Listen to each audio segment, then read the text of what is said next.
Kantor Imigrasi Kelas 1 TPI Banda Aceh menggelar konferensi pers pada Selasa siang 24 Juni 2025 terkait pengamanan dua warga negara asing atau WNA yang diduga melakukan pelanggaran aturan keimigrasian di wilayah Gerja Banda Aceh.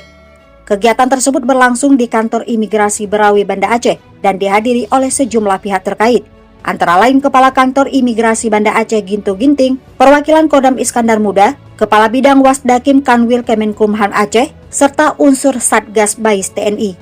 Dalam keterangannya, Kepala Kantor Imigrasi Banda Aceh Gintu Ginting mengungkapkan bahwa kedua WNA tersebut diamankan setelah dilakukan serangkaian pengawasan dan penelusuran intensif oleh tim intelijen dan pengawasan keimigrasian. WNA pertama yang diamankan berinisial MA yang berusia 57 tahun, pria kelahiran Pushab, Pakistan.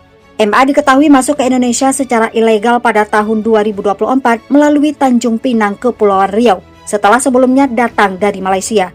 MA masuk ke wilayah Indonesia tanpa dokumen resmi dan berpindah-pindah tempat. Setelah dari Tanjung Pinang, ia menuju Jakarta dan tinggal selama 4 bulan. Kemudian ia pindah ke Pontianak, Kalimantan Barat, dan akhirnya masuk ke Banda Aceh pada Mei 2025. Selama di Banda Aceh, MA menjalankan aktivitas sebagai pedagang kaligrafi keliling. Ia mengaku membeli lukisan kaligrafi tersebut di Jakarta dan hidup secara mandiri tanpa dukungan pihak lain. Pihak imigrasi menduga MA melanggar pasal 113 Undang-Undang Nomor 6 Tahun 2011 tentang keimigrasian dengan ancaman hukuman pidana penjara paling lama 5 tahun. Barang bukti yang turut diamankan berupa sejumlah dokumen dan lukisan yang dijual oleh MA.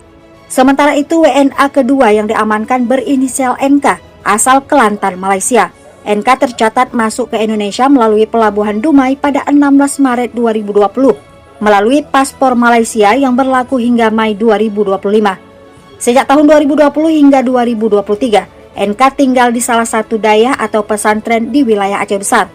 Pada tahun 2023, NA menikah dengan seorang perempuan warga negara Indonesia dan menetap di kawasan Merduati.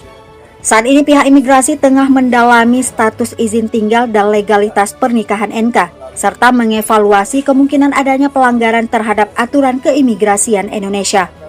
Barang bukti berupa paspor Malaysia turut diamankan sebagai bagian dari proses pemeriksaan lebih lanjut. Gintu Ginting menegaskan bahwa kantor imigrasi Banda Aceh akan terus memperkuat sinergi lintas sektor dalam menindak tegas setiap pelanggaran keimigrasian, khususnya oleh warga negara asing yang masuk secara ilegal atau menyalahgunakan izin tinggal.